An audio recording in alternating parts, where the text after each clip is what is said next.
माता की, भारत माता की, भारत माता की। आंध्र प्रदेश के राज्यपाल सैयद अब्दुल नजीर जी, यहां के लोकप्रिय मुख्यमंत्री मेरे मित्र श्रीमान चंद्रबाबू नायडू जी, नेता अभिनेता डिप्टी सीएम पवन कल्याण जी, केंद्र सरकार में मेरे सहयोगी मंत्रीगण, राज्य सरकार के मंत्रीगण, सभी सांसद और अन्य विधायकगण, अन्य गणमान्य नागरिकगण, भाई और बहनों, आंध्र प्रजला प्रेम मरियु अभिमानानिकी ना कृतज्ञतलु ना అభిమానాన్ని చూపినచే అవకాశం ఇప్పుడు లభించింది। मैं सबसे पहले सीमाचलम वरालक्ष्मी नरसिम्हा स्वामी को प्रणाम करता हूं। आंध्र प्रदेश गवर्नर श्री सैयद अब्दुल नजीर गारू, जननेता मुख्यमंत्री श्री चंद्रबाबु नायडू गारू, नेता मरियु अभिनेता डिप्यूटी सीएम पवन कल्याण गारू, కేంద్ర ప్రభుత్వంలో నా సహచర మంత్రులు, రాష్ట్ర మంత్రులు, ఎంపీలు, ఎమ్మెల్యేలు మరియు ఇతర ప్రముఖులు, సోదర సోదరీమణులు, ఆంధ్రప్రదేశ్ రాష్ట్ర ప్రజల ప్రేమ మరియు అభిమానానికి నా కృతజ్ఞతలు। నా అభిమానం చూపించే అవకాశం ఇప్పుడు నాకు లభించింది। ముందుగా మనం సింహాచలం వరాహ లక్ష్మీ నరసింహస్వామి వారికి నేను నమస్కరిస్తున్నాను। साथियों, आप सबके आशीर्वाद से 60 साल के अंतराल के बाद देश में तीसरी बार एक सरकार चुनी गई और सरकार बनने के बाद एक प्रकार से विधिवत रूप से मेरा ये पहला कार्यक्रम है और जो शानदार स्वागत सम्मान आपने किया, रास्ते भर जिस प्रकार से लोग आशीर्वाद दे रहे थे और आज चंद्रबाबू ने अपने भाषण में सारे शिक्षक लगा दिए हैं। उनके एक एक शब्द के स्पिरिट को, उनकी भावना को मैं आदर करता हूं और मैं आंध्रवासियों से, देशवासियों से विश्वास दिलाता हूं कि जो भावना आज चंद्रबाबू प्रकट कर रहे थे, हम सब मिलकर के उन लक्ष्यों को अवश्य पार करेंगे। మీ ఆశీర్వాదంతో 60 సంవత్సరాల తర్వాత మూడోసారి మళ్ళీ కేంద్రంలో మన ప్రభుత్వం వచ్చింది। తరువాత మీ యొక్క ఆశీర్వాదం, మీ యొక్క స్వాగతం నేను చూశాను। దానికి మించి మన అధినాయకుడు చంద్రబాబు నాయుడు గారు ఆయన స్పీచ్లో అన్ని విషయాలు కూడా కూలంకుషంగా చెప్పారు। ఆయన చెప్పిన ప్రతి విషయాన్ని కూడా గౌరవిస్తూ ఆంధ్రప్రదేశ్ రాష్ట్రానికి సంబంధించి ముఖ్యమంత్రి వర్యులు, రాష్ట్ర ప్రజలు ఏవైతే విశ్వాసం చూపిస్తున్నారో ఆ విశ్వాసాన్ని ఎక్కడా కూడా భంగం కలిగించకుండా మీ లక్ష్యాలు అన్నిటిని కూడా సాకారం చేయడానికి నా వంతుగా మీకు సహకరిస్తాను అని తెలియజేస్తున్నాను। साथियों, हमारा आंध्र प्रदेश संभावनाओं का और अवसरों का, पॉसिबिलिटीज और अपॉर्चुनिटीज का राज्य है। जब आंध्र की ये पॉसिबिलिटीज साकार होगी तो आंध्र भी विकसित बनेगा और तभी भारत भी विकसित राष्ट्र बनेगा। इसलिए आंध्र का विकास ये हमारा विजन है। आंध्र के लोगों की सेवा ये हमारा संकल्प है। మిత్రులారా, మన ఆంధ్రప్రదేశ్ సాధ్యతలు మరియు అవకాశాలు కలిగి ఉన్న రాష్ట్రం. ఆంధ్రుల అవకాశాలు సాకారమైనప్పుడు ఆంధ్రప్రదేశ్ రాష్ట్రంతో పాటు భారతదేశం కూడా వికాసవంతంగా అభివృద్ధి చెందుతుంది. అందుకనే ఆంధ్రప్రదేశ్ రాష్ట్రం తాలూకా అభివృద్ధి మా విజన్, ఆంధ్ర ప్రజల సేవే మా సంకల్పం. आंध्र प्रदेश ने 2047 तक राज्य को करीब करीब 2.5 ट्रिलियन डॉलर की इकोनॉमी बनाने का लक्ष्य रखा है। इस विजन को साकार करने के लिए चंद्रबाबू गारू की सरकार ने स्वर्ण आंध्र एट 2047 की पहल की है। इसमें केंद्र की एनडीए सरकार भी आंध्र प्रदेश के हर लक्ष्य के साथ कंधे से कंधा मिलाकर चल रही है। इसलिए केंद्र सरकार लाखों करोड़ की योजनाओं में आंध्र को विशेष प्राथमिकता दे रही है। 2047 సంవత్సరం కల్లా ఆంధ్రప్రదేశ్ రాష్ట్రంలో 2.5 ట్రిలియన్ డాలర్ ఆర్థిక వ్యవస్థగా తయారు అవ్వాలని లక్ష్యం పెట్టింది. ఈ విజన్ సాకారం చేసేందుకు చంద్రబాబు నాయుడు గారి ప్రభుత్వం స్వర్ణాంధ్ర 2047 అనే కార్యక్రమానికి శ్రీకారం చుట్టింది. ఈ లక్ష్యాన్ని చేరుకోవడానికి కేంద్రంలో ఉన్న ఎన్డీఏ ప్రభుత్వం ఆంధ్రప్రదేశ్ రాష్ట్రంతో పాటు భుజంతో భుజం తోడై ముందుకు నడుస్తుంది. అందుకే లక్షల కోట్ల పథకాలతో కేంద్ర ప్రభుత్వం ఆంధ్రపై ప్రత్యేక దృష్టి సారించి ప్రాధాన్యత కూడా ఇస్తుంది. आज यहां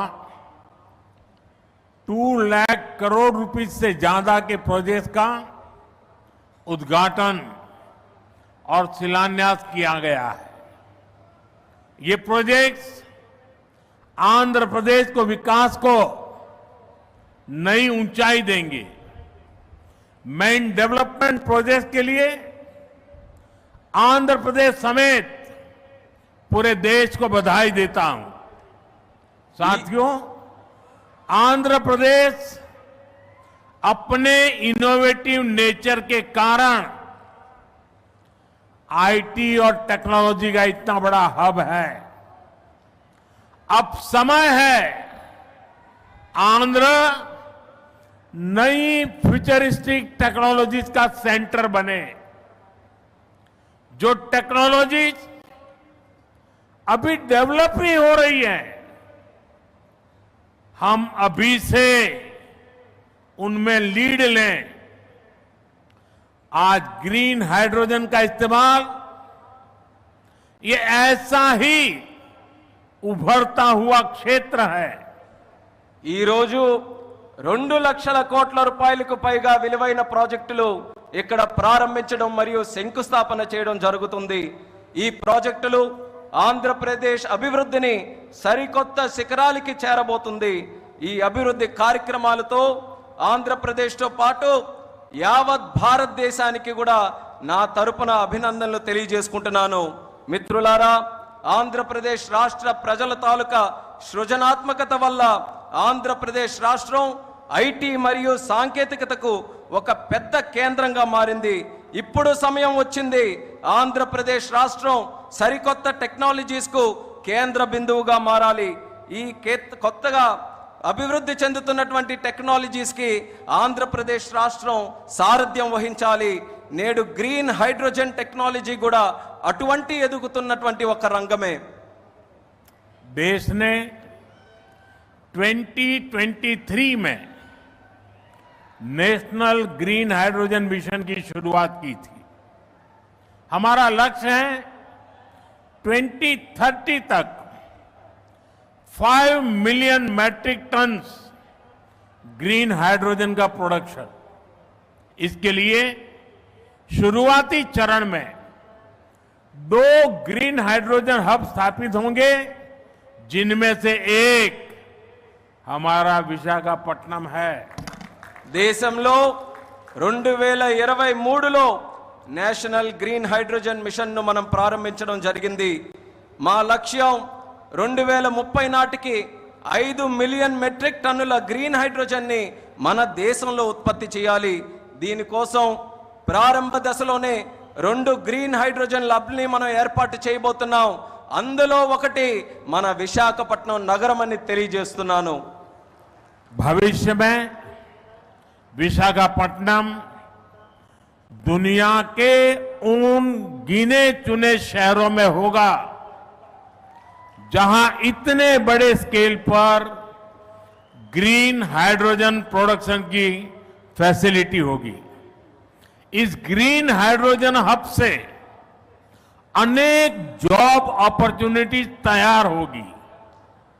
साथ ही आंध्र प्रदेश में मैन्युफैक्चरिंग इकोसिस्टम भी डेवलप होगा।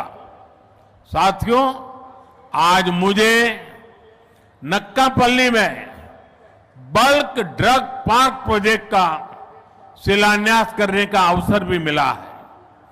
आंध्र प्रदेश देश के उन 3 राज्यों में से एक है जहां इस तरह के पार्क की स्थापना की जा रही है। इस पार्क में मैन्युफैक्चरिंग और रिसर्च के लिए बेहतरीन इंफ्रास्ट्रक्चर तैयार किया जाएगा। इससे इन्वेस्टर्स का उत्साह बढ़ेगा और यहां की फार्मा कंपनियों को फायदा होगा। భవిష్యత్తులో పెద్ద ఎత్తున గ్రీన్ హైడ్రోజన్ ఉత్పత్తి చేసే నగరాలలో ఒకటిగా మన విశాఖపట్నం ఉండబోతుంది. ఈ గ్రీన్ హైడ్రోజన్ హబ్ ద్వారా అనేక ఉద్యోగ అవకాశాలు సృష్టించబడతాయి. దీంతో ఆంధ్రప్రదేశ్లో మ్యానుఫ్యాక్చరింగ్ వ్యవస్థ కూడా అభివృద్ధి చెందబోతుంది. మిత్రులారా, ఈ రోజు అనకాపల్లి పార్లమెంటులో ఉండే నక్కపల్లిలో బల్క్ డ్రగ్ పార్క్ కు కూడా శంకుస్థాపన చేసే అవకాశం నాకు కలిగింది. దేశంలో 3 రాష్ట్రాలలో ఈ తరహాలో పార్కులు ఏర్పాటు చేయబడుతున్నాయి. అందులో ఆంధ్రప్రదేశ్ ఉండడం నాకు చాలా ఆనందంగా ఉంది. ఈ పార్కులో మ్యానుఫ్యాక్చరింగ్ మరియు పరిశోధన కోసం అద్భుతమైన మౌలిక సదుపాయాలు ఏర్పాటు చేయడం జరుగుతుంది. దీనివల్ల పెట్టుబడిదారుల్లో ఆసక్తి పెరుగుతుంది మరియు ఫార్మాసిటీ కంపెనీలకి కూడా చాలా ఉపయోగపడుతుందని తెలియజేస్తున్నాను. साथियों, हमारी सरकार अर्बनाइजेशन को एक अपॉर्चुनिटी के रूप में देखती है और हम आंध्र को न्यू एज अर्बनाइजेशन का एक उदाहरण बनाना चाहते हैं। इसी विजन को साकार करने के लिए आज कृष्णापट्टनम इंडस्ट्रियल एरिया यानी क्रिस सिटी का फाउंडेशन स्टोन रखा गया है। ये smart city Chennai Bengaluru industrial corridor का हिस्सा बनेगी। इससे आंध्र में थाउजेंड्स ऑफ करोड़ का इन्वेस्टमेंट आएगा और लाखों इंडस्ट्रियल जॉब तैयार होगी। మిత్రులారా, మా ప్రభుత్వం పట్టణీకరణకు ఒక అవకాశంగా చూస్తుంది. అలానే మన ఆంధ్రప్రదేశ్ రాష్ట్రం నవయుగ పట్టణీకరణకు ఉదాహరణగా ఉండబోతుంది. ఈ విజన్ సాకారం చేసేందుకు నేడు కృష్ణపట్నం ఇండస్ట్రియల్ ఏరియా అంటే క్రిస్ సిటీ శంకుస్థాపన కూడా చేయడం జరుగుతుంది. చెన్నై బెంగళూరు ఇండస్ట్రియల్ కారిడోర్ లో ఈ స్మార్ట్ సిటీ ఒక భాగం అవ్వబోతుంది. ఆంధ్రప్రదేశ్ లో దీని వల్ల వేల కోట్ల రూపాయలు పెట్టుబడులతో పాటు పారిశ్రామిక ఉద్యోగ అవకాశాలు కూడా పెరుగుతున్నాయని తెలియజేస్తున్నాను. साथियों, आंध्र प्रदेश को पहले से श्री सिटी के रूप में मैन्युफैक्चरिंग हब का फायदा मिल रहा है। हमारा प्रयास है कि आंध्र प्रदेश इंडस्ट्रियल और मैन्युफैक्चरिंग के क्षेत्र में देश के टॉप स्टेट्स में शामिल हो। मैन्युफैक्चरिंग को बढ़ावा देने के लिए हमारी सरकार पीएलआई जैसी स्कीम्स चला रही है। इसका परिणाम यह है कि आज कई प्रोडक्ट्स की मैन्युफैक्चरिंग में भारत की गिनती दुनिया के टॉप कंट्रीज में होने लगी है। మిత్రులారా, ఆంధ్రప్రదేశ్లో నేడు శ్రీ సిటీ రూపంలో తయారీ రంగం యొక్క ఉపయోగం ప్రజలకు అందుతుంది. మా ప్రయత్నం ఏంటంటే ఆంధ్రప్రదేశ్ రాష్ట్ర పారిశ్రామిక మరియు తయారీ రంగంలో దేశంలోనే అగ్రగామిగా నిలబడాలి. తయారీ రంగాన్ని ప్రోత్సహించడానికి మా ప్రభుత్వం పిఎల్ఐ లాంటి స్కీమ్స్ ని ప్రోత్సహించడం కూడా జరుగుతుంది. దీని ఫలితంగా నేడు భారతదేశం మొబైల్ తయారీ రంగంలో ప్రపంచంలోనే ఉన్నతమైనటువంటి ర్యాంకింగ్స్ లో స్థానం కూడా సంపాదించుకుంది. साथियों, आज नए विशाखापट्टनम शहर में साउथ कोस्ट रेलवे जोन मुख्यालय की भी फाउंडेशन रखी जा रही है। आंध्र प्रदेश के विकास के लिहाज से ये बहुत इंपॉर्टेंट है। लंबे समय से एक अलग रेलवे जोन की मांग हो रही थी। आज ये स्वप्न साकार हो रहा है। మిత్రులారా, నేడు విశాఖపట్నం నగరంలో సౌత్ కోస్ట్ రైల్వే జోన్ ప్రధాన కార్యాలయానికి పునాది కూడా వేస్తున్నాం. ఆంధ్రప్రదేశ్ అభివృద్ధి దృష్ట్యా ఇది చాలా ముఖ్యమైనటువంటి కార్యక్రమం. ప్రత్యేక రైల్వే జోన్ కావాలన్న డిమాండ్ చాలా కాలంగా ఉంది. అటువంటి ఈ కళ, ఈ చిరకాల కోరిక ఈ రోజు నెరవేరబోతుందని తెలియజేసుకుంటున్నాను. साउथ कोस्ट रेलवे जोन का मुख्यालय बनने के बाद इस पूरे क्षेत्र में कृषि और व्यापार से जुड़ी एक्टिविटीज का विस्तार होगा। इसके अलावा टूरिज्म क्षेत्र और लोकल इकोनॉमी को भी प्रगति के नए अवसर मिलेंगे। సౌత్ కోస్ట్ రైల్వే జోన్ యొక్క ప్రధాన కార్యాలయం అయిన తర్వాత మన ఉత్తరాంధ్ర ప్రాంతంలో వ్యవసాయం మరియు వ్యాపారానికి సంబంధించి కార్యకలాపాలలో విస్తరణ జరగబోతుంది. ఇంతే కాకుండా పర్యాటక రంగం మరియు స్థానిక ఆర్థిక వ్యవస్థకు కూడా కొత్త అవకాశాలు లభిస్తాయని తెలియజేస్తున్నాను. आज यहां कनेक्टिविटी से जुड़े thousands ऑफ करोड़ के प्रोजेक्ट्स का उद्घाटन और शिलान्यास भी हुआ है। रेलवे के क्षेत्र में आंध्र प्रदेश उन राज्यों में शामिल है जहां 100% इलेक्ट्रिफिकेशन हो चुका है। आंध्र प्रदेश के 70 से ज्यादा रेलवे स्टेशनों को अमृत भारत स्टेशन योजना के तहत डेवलप किया जा रहा है। आंध्र प्रदेश के लोगों की ईज ऑफ ट्रेवल के लिए 7 वंदे भारत ट्रेनें और अमृत भारत ट्रेन भी चलाई जा रही है। నేడు కనెక్టివిటీకి సంబంధించి వేల కోట్ల విలువైన ప్రాజెక్టులు ఇక్కడ ప్రారంభోత్సవం మరియు శంకుస్థాపన జరుగుతుంది. రైల్వే రంగంలో ఆంధ్రప్రదేశ్లో నేడు 100% విద్యుదీకరణ జరిగింది. ఆంధ్రప్రదేశ్లోని 70కి పైగా రైల్వే స్టేషన్లు అమృత్ భారత్ స్టేషన్ల కింద అభివృద్ధి చేయబడుతున్నాయి.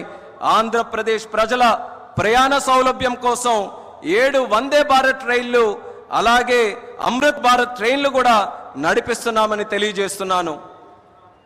साथियों, आंध्र में ये infrastructure revolution, better connectivity, better सुविधाएं, इनसे पूरे प्रदेश का लैंडस्केप बदलेगा।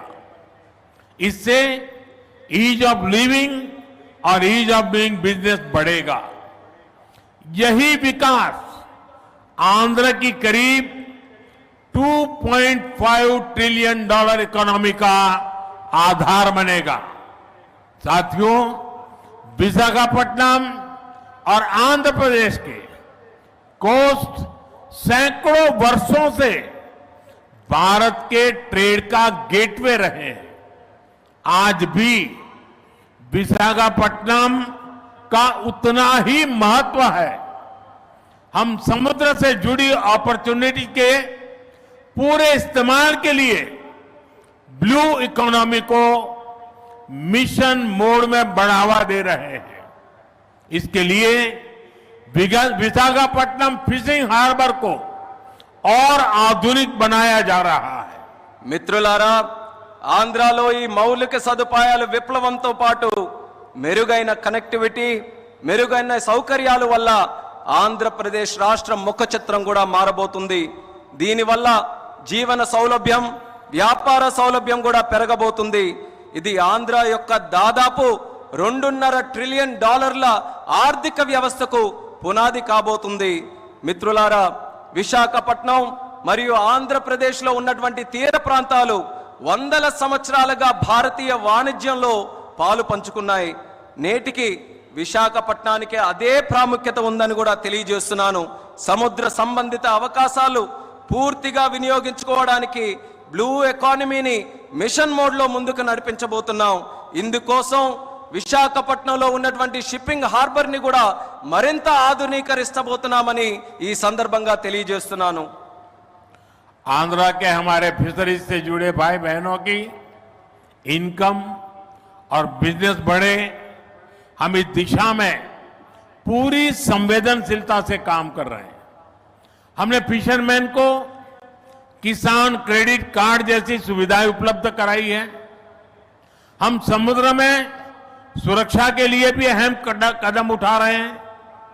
साथियों, हमारा प्रयास है कि देश के हर सेक्टर में inclusive and all round development होना चाहिए, ताकि विकास का फायदा हर वर्ग को मिले।